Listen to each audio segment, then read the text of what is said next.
How to download and install Clash Royale on your mobile device.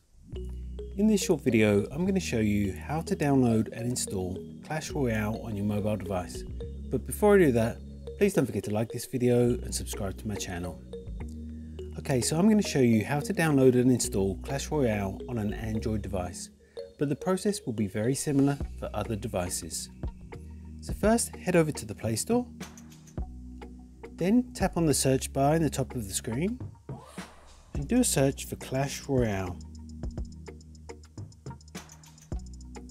Tap on the app in the search results and then tap on Install. The download and installation process will now take place. This may take up to a few minutes to complete. If it prompts you to enter in any usernames or passwords, go ahead and do that and then wait for the process to finish. Once the installation is complete, tap on play to launch the app. And that's what it takes to download and install Clash Royale on your mobile device.